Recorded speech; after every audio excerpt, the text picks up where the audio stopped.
Fala pessoal, sejam muito bem-vindos ao meu canal. Estou aqui com mais uma notícia para vocês diretamente de Brasília e trazendo novas informações sobre o caso Bolsonaro. É isso aí, pessoal. A PGR vai analisar as provas que a PF apresentou para eles e pode ser retiradas do caso do Bolsonaro algumas provas. Então fique até o final do vídeo, que esse vídeo está sensacional. E se você não é inscrito no canal, se inscreva. Deixe o seu like e ative as notificações, que isso vai fazer enorme diferença para mim aqui na plataforma do YouTube. E vocês sempre vão estar recebendo conteúdos de qualidade e totalmente a verdade aqui no nosso canal. Então, sem mais enrolação, bora para o conteúdo. A PGR, Procuradoria-Geral da República, vai avaliar o relatório da Polícia Federal sobre investigação contra o ex-presidente Jair Bolsonaro e seu filho, o deputado federal Eduardo Bolsonaro. Eles foram indiciados por coação no curso do processo sobre tentativa do golpe de Estado e aquela larota toda.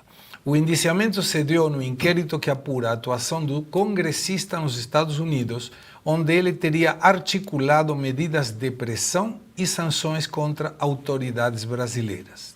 A PGR pode apresentar uma acusação formal de crimes na justiça, que pode se tornar uma ação penal e transformar os investigados em réus. Caso decida acusar formalmente Bolsonaro e Eduardo no STF, a PGR não precisa necessariamente seguir as conclusões da Polícia Federal, podendo aumentar, diminuir ou alterar o rol de crimes atribuídos pela Polícia Federal. Ou seja, para que trabalha a Polícia Federal então, Ana Paula? Boa pergunta. Não entendi. Vai dar um norte aí, né, Segre? Mas olha, essa situação aí dessa investigação, ela é sui generis, porque não está havendo crime nenhum e nem nenhuma coação no curso do processo. Até porque, se isso estivesse acontecendo, quem realmente efetivou algum tipo de sanção ao ministro Alexandre de Moraes ou caçando os vistos dos outros ministros, não foi Eduardo Bolsonaro, foram autoridades norte-americanas. Então, elas deveriam ser incluídas também neste inquérito. Por que não incluem, não é verdade? Agora, eu queria lembrar que, primeiro, não existe aí nenhum tipo de coação. Eduardo Bolsonaro e Paulo Figueiredo e outras pessoas, o que eles estão fazendo é denunciando as situações que estão ocorrendo no Brasil, com documentação. Então, eles mostram lá fora, principalmente nos Estados Unidos, as decisões que estão sendo feitas durante o processo, outras situações de censura. Eles censuraram o X, eles censuraram a Rumble, eles confiscaram dinheiro da Starlink. Então, assim, são muitas evidências comprovadas e eles apenas estão relatando. Quando alguém ou qualquer cidadão sente que o seu país está passando por uma situação de anomalia, é direito nosso verificar junto aos órgãos internacionais ou a outros países, outras nações, fazer essas denúncias. É isso que está sendo feito, não é coação no curso do processo. Mas ainda que fosse,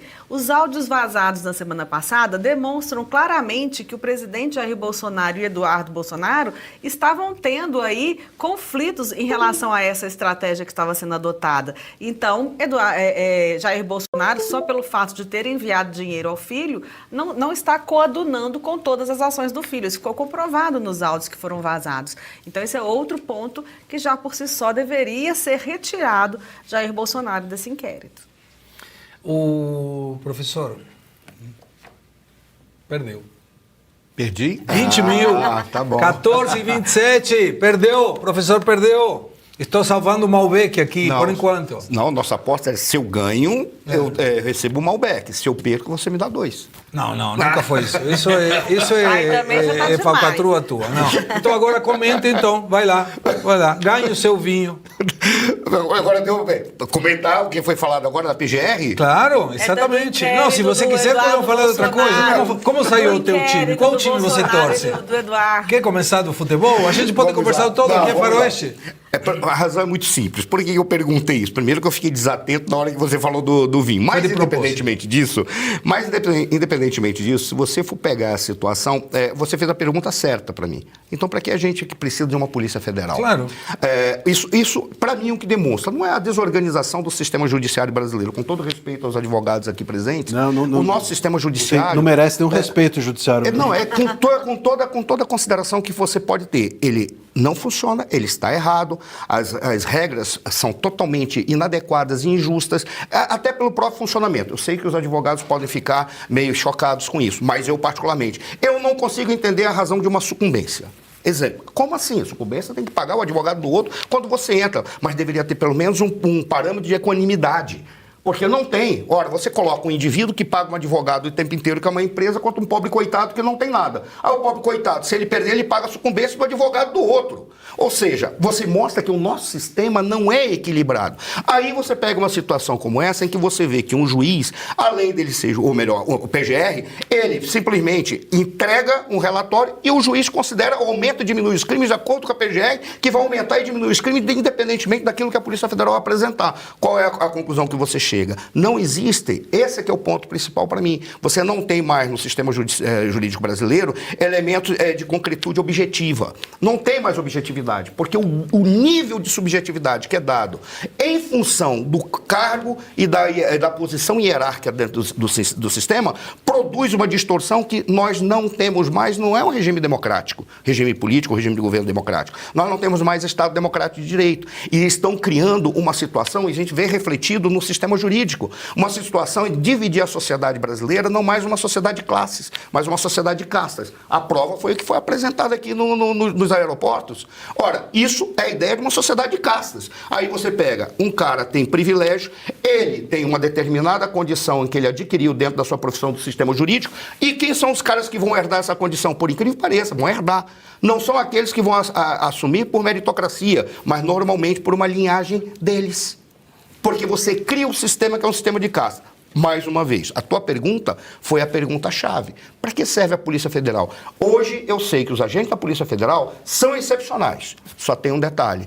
A Polícia Federal como um todo, ela não é mais excepcional. A excepcionalidade dela decorre do envolvimento na subjetividade e na perda total, em qualquer sentido, de garantias de que o cumprimento de sua função produz equilíbrio para a sociedade. Nós não temos mais instituições. As instituições, elas estão totalmente destruídas.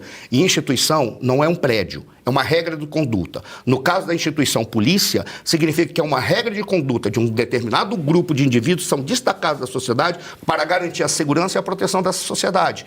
As regras não funcionam mais, porque aquilo que eles vão fazer simplesmente é jogado fora pelo poder de um cara que está numa categoria, numa condição superior dentro da hierarquia.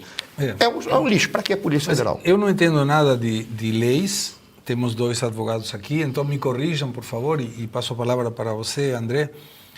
Até onde eu sei, tem uma denúncia ou uma suspeita, a Polícia Federal investiga, se encontra provas ou semi-plena prova, não sei como se chama, ele passa para a PGR. A PGR tem a opção de aceitar essa investigação e dar continuidade à denúncia ou descartar. Se a PGR aceita, vai avaliando se realmente procede isso e planteia a denúncia à Justiça. Se a Justiça entende que corresponde, então toma a denúncia e a pessoa passaria a ser um réu. Então é indiciado e depois réu. Investigado, indiciado e réu. Ok. Mas nós tivemos aqui alguns casos em que o próprio ministro do STF dispensou tudo isso e mandou bala e falou, esse aqui está réu. Como explicamos isso? A mim, a Arthur, ao professor Suano, que não entendemos, você sim, e a nossa audiência. Segre, a gente só consegue explicar isso se a gente entender que a diferença de um Estado político para um Estado jurídico, né, é justamente que o jurídico ele caminha do início para o fim e o político do fim para o início.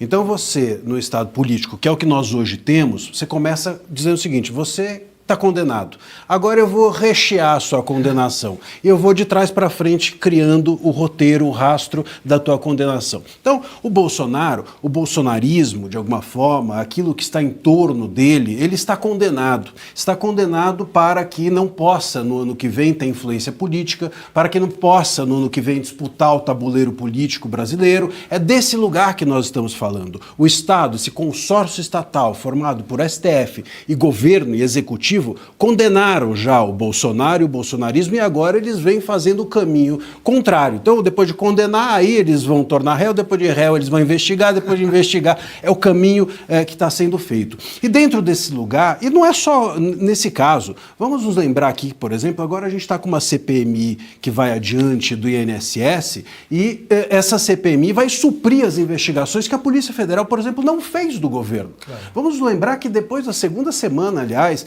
que começaram as investigações, o diretor da Polícia Federal veio ao público dizendo que o irmão do Lula não seria investigado, ou que não estava sendo investigado. E sendo que não explicou nada. Pois é, não? Como é que você conclui no início? Uma investigação não pode ser concluída antes de começar, senão não tem por que ter investigação. Então, quer dizer, a gente está sempre de trás para frente nesse percurso. Esse caso, especificamente, esse relatório da Polícia Federal, ele é uma tentativa de condenar, não tem outra razão, não há nenhuma razão jurídica, é tudo fofoca. Eu até brinquei, depois isso também circulou nas redes sociais, me sinto Léo Dias fazendo fofoca há uma semana sobre esse caso, porque não há nada. O único crime, a gente até vai tratar disso hoje, que pode se aferir disso tudo é a divulgação. A divulgação de áudios privados de pessoas que, enfim, estavam ali umas conversando com as outras sem nenhuma razão. Qual é a coação? Qual é a obstrução? Como é que a gente pode falar em coação se você está fazendo uma denúncia de violações de direitos humanos? Bom, então também eu sou um criminoso. Então todos nós aqui somos, porque a imprensa faz isso, ou parte da imprensa faz isso, e toda a imprensa deveria. Advogados passam o dia inteiro fazendo isso. Ah, mas é que o caso é do pai do Eduardo. E daí? Qual o problema? Então, se o meu pai está sendo investigado, eu não posso denunciá-lo, denunciar os abusos, eu sou obrigado a aguardar. Ou a pedir a um terceiro. Ou a pedir a um terceiro. Isso não faz o menor sentido. Ah, mas o caso ainda está em andamento. Eu tenho que aguardar a pessoa ser violada, todos os direitos dela serem soterrados para depois denunciar. Nada disso faz sentido. A não ser que a gente enxergue o Brasil de hoje dessa maneira. É um Estado político que caminha de trás para frente nas suas investigações, nas suas apurações, no trabalho da Polícia Federal e, sobretudo, do STF. Agora, e tem um detalhe, Segre, por favor. Eles não indiciaram o Paulo Figueiredo, que confessadamente trabalha e atua junto com o Eduardo Bolsonaro. Por quê? Por causa da dificuldade de citá-lo no exterior. Então ainda tem... Né? Eu ouvi... ainda tem essa situação. Não, mas eu ouvi sobre isso e gostaria da opinião de vocês. Paulo Figueiredo falou que ele estava no núcleo 5. Lembra que temos até núcleo 4. Mas aí nós estamos falando do STF. Da Locademia do Golpe. Sim, mas aí por quê? E ele explicou, e aí talvez vocês possam explicar isso. Ele disse que ele está no núcleo 5, e já te passo a palavra, Luiz, e está sozinho no núcleo 5. Porque se não fosse possível citá-lo, cai tudo. Então colocaram ele sozinho. Por que não estão preocupados com isso? Porque para citá-lo existe, e eu sei que existe, uma metodologia que se chama carta rogatória, em que o país nomeia a diplomacia, não sei se é a Secretaria de Estado ou que parte jurídica dos Estados Unidos, mas para citá-lo tem que mandar toda a documentação. E o STF não quer abrir o que está aí.